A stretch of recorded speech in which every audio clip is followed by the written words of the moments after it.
Hey everyone, I'm Cecil Laird. Jaime Fuego here. And this is your horror show news, brought to you right here every single Friday, where we talk about this week's top horror news stories and we give our opinions on them. And first up this week, we have finally gotten notice from Screen Gems just who's going to be helming the upcoming big budget Slender Man adaptation.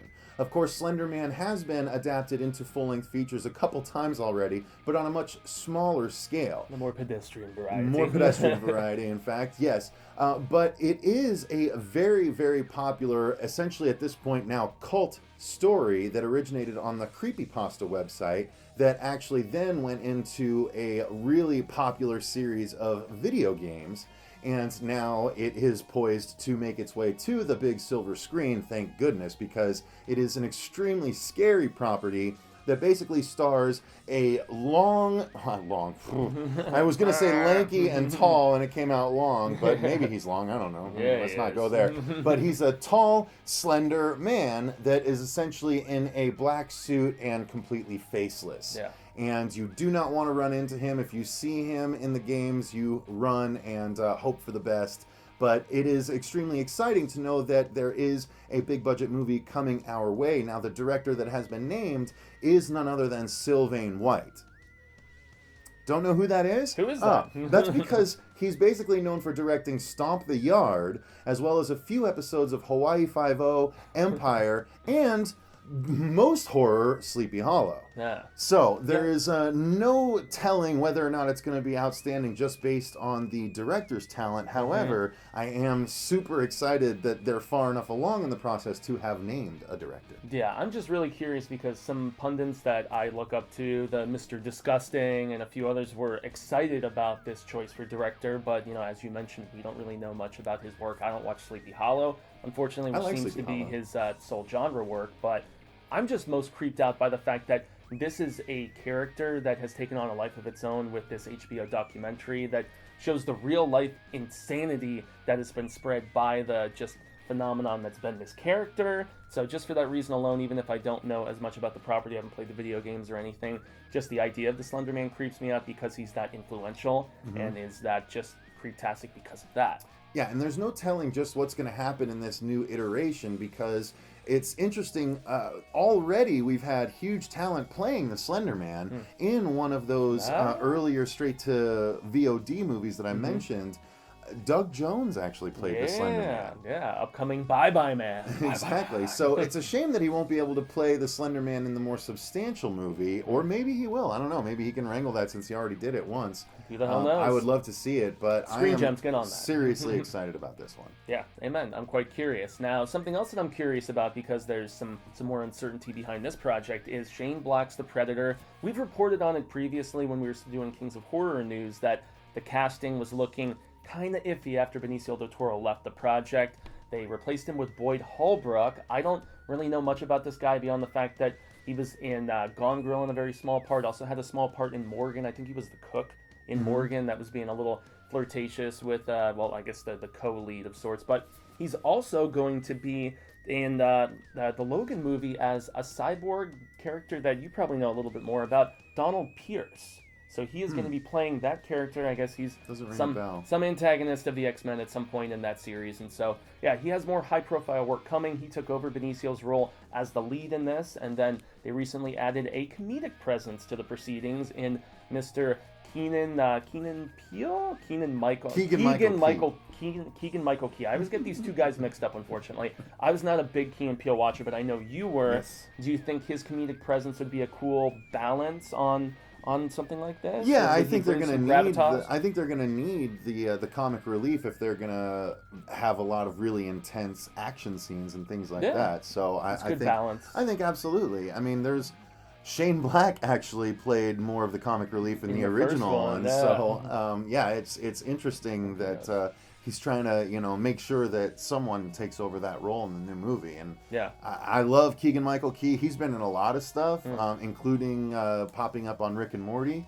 at one point. So I really know how much you like that show. Yes, absolutely. So I'm really into the idea. Yeah, good casting. Yeah, so he's joining a cast that already includes Olivia Munn, and she's obviously the eye candy in this. She was Psylocke in the X-Men Apocalypse film. Psylocke, once again, always man. Psylocke.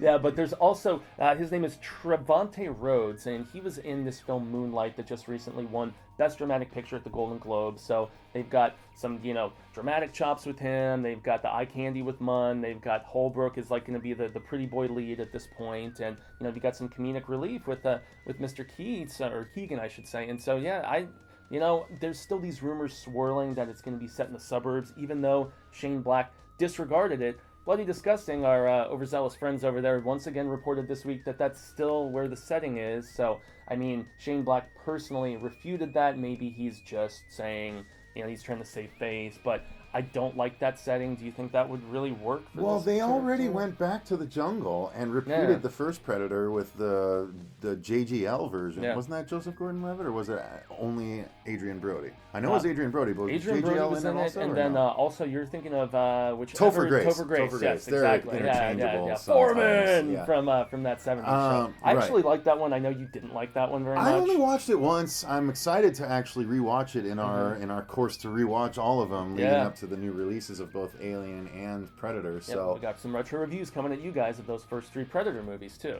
Yeah, but yes, nonetheless, I'm excited about it all. Now, the thing that I think we should be excited about is the upcoming return of, well, I should say the upcoming resurrection of yet another DC character by the CW network.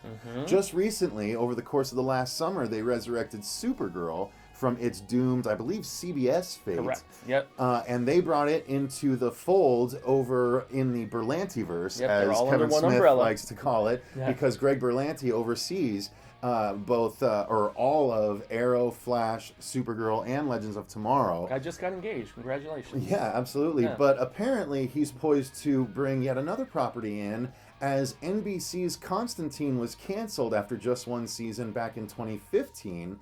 But the star Matt Ryan has not been able to let the character rest. Didn't he reprise it, or was gonna reprise it? He reprised his role as John Constantine in the live-action episode of Arrow last season. Okay, just one episode. But not only that, he actually played John Constantine in the recently released Justice League Dark animated movie. Nice. So it seems like since the cancellation of the Constantine live-action show, he's been slowly forging steps in a bridge to this upcoming show, which is now also titled Constantine. It's an animated show that's going to air on the CW as sort of like interstitials between programming. Yeah. There's going to be, I think they said 5 10-minute episodes in this first season. It's called like CW Seed, I think, and it's like almost like digital short kind of that are going to pop up here and there. So yeah. But I think, with this and the fact that they're doing Vixen interstitial animated cartoons as well,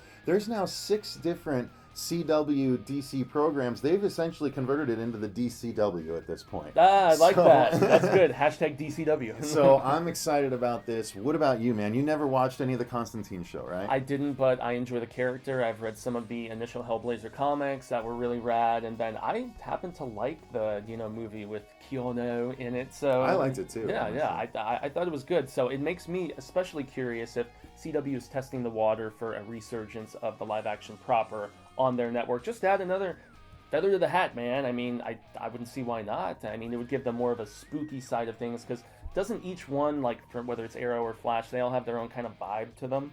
Oh yeah, Arrow is essentially a Batman show without Batman. It's Batman with arrows. Yeah, Flash is more emotional. Flash is more bright. Flash is more traditional. Flash is the most like a comic book put to screen of any of the shows. And then Supergirl is along those lines, because they saw the success of the Flash in the first 2 seasons, and then Supergirl got kind of cut short. But in that first season of Supergirl on CBS, the Barry Allen Flash from CW did appear. They crossed over, and so you saw glimmers of greatness with their interaction, because Melissa Benoist and Grant Gustin both exemplified what their characters exemplify in the comics, and their attitudes and cheer and again, brightness. So that is drastically different. And essentially, Legends of Tomorrow is the time traveling show. Okay. Where characters from Alternate both Arrow and universes. Flash have gotten together to travel the universe and right wrongs amongst time.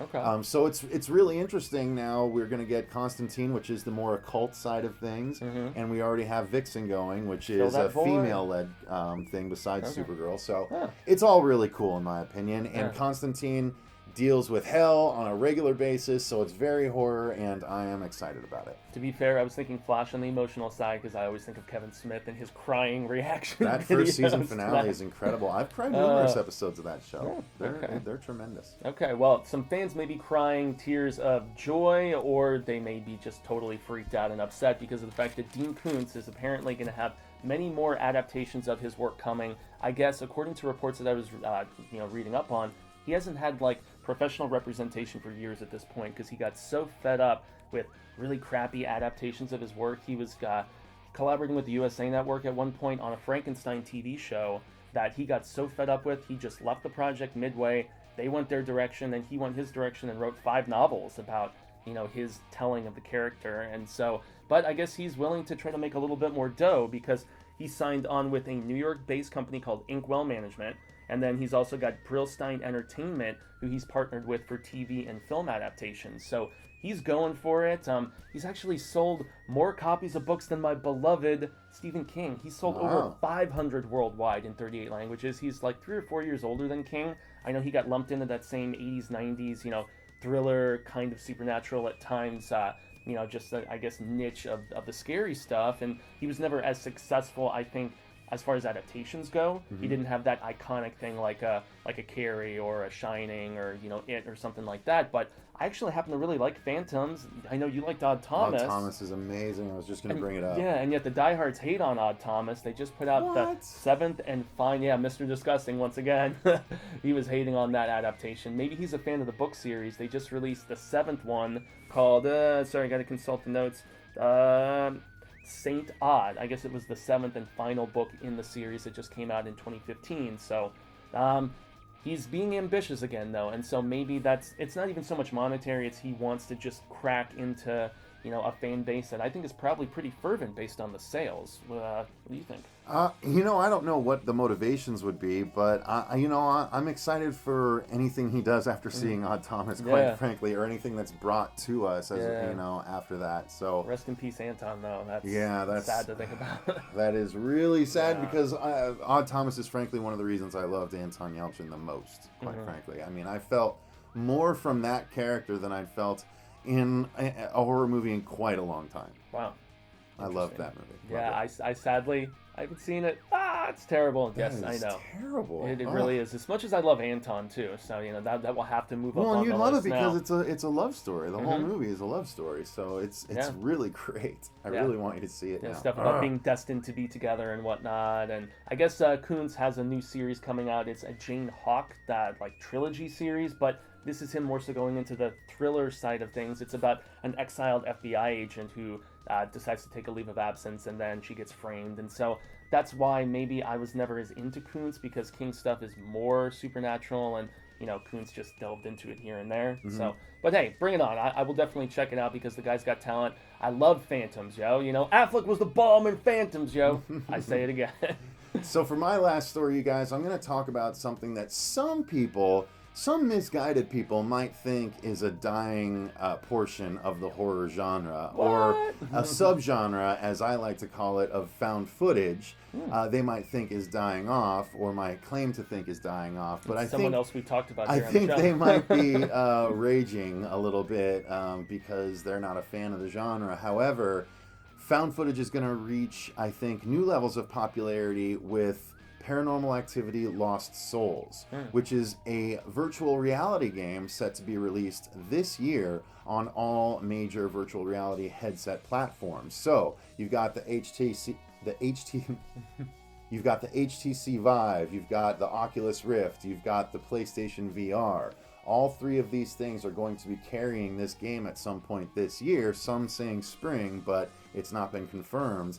However, VRWorks is the company that's behind it, and they're saying that it is going to hit sometime this year, and that it's going to pair perfectly with the VR technology. Second straight we've talked about VR games, which Hey, is kind of cool. it's the wave of the future, and again, if I do find a way to get the PlayStation VR to review games for the show, you can bet I will be getting this, because I love the Paranormal Activity franchise, and I would love to experience it firsthand in a virtual reality mode. I have a little more mixed feelings about the series because I watched the first one and thought it was okay, but I haven't watched any of the subsequent sequels. But I'm curious Well, how can you have mixed feelings about it if you haven't watched any of the others? Because I did watch the first one and didn't like it, so that was the one and done was enough for me. I'm honestly with Mr. Disgusting on this one. I don't really like found footage that much. It has to do something new and interesting with it. Like The Bay is one, which was a Barry Levinson that you guys reviewed before I joined the show that I was really impressed with. So I mean, if you combine stock footage or news stories or whatever together with the hand cam personalized stuff, but I feel like this property would work wonderfully with the VR, because then you're actually there and you're experiencing it firsthand along with the characters. So that's a little bit more cool and feels like it would be more personal, at least in my opinion. Yeah, either way, I'd be excited to experience Paranormal Activity Lost Souls, especially if I'm completely surrounded by a franchise that I've really grown. Well, I started out really fond of it, and my interest has waned as the iterations came on, but I did like the Ghost Dimension because it wrapped up the series in a cool way with the 3D, or the introduction of 3D. I did like the offshoot, the marked ones, because it tied into the first movie directly, so I thought that was cool. The more Hispanic-centric one? Okay, yeah. Very, very sweet. So I'm excited for it. Okay, nice. Well, it's something that I am diehard excited for is a new Netflix show that everybody was like, what the hell is this show about? Because there was really no fanfare, no casting, nothing. And it's called the Santa Clarita Diet. And so this is going to be a horror comedy. Anybody who's seen this show before knows how much I adore horror comedy. And it's about basically Drew Barrymore and Timothy Olyphant, who I know you have a very funny nickname for. Mr. Olyphantastic. I got that from Kevin Smith talking about working with him on the Jennifer Garner movie. Oh, goodness Lord. Well, still, those two, I think they are fantastic actors, and they have good comedic chops as well as being able to do some dramatic stuff. They are a couple, like, real estate duo, and I guess Drew Barrymore dies and comes back feeling very hungry, and she goes on the Santa Clarita Diet, which entails raw meat initially and then getting into just full-on eating people.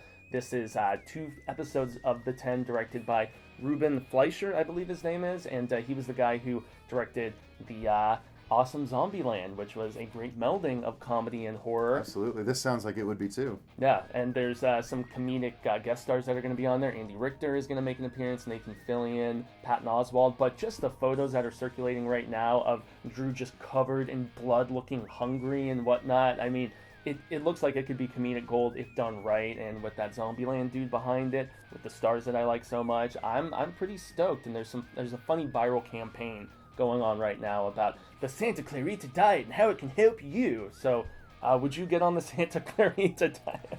Absolutely not. No, I don't think that would be good for me at all. But I am interested to watch the series because I love that director. And it would be fun to see Drew Barrymore return to horror after, since Scream.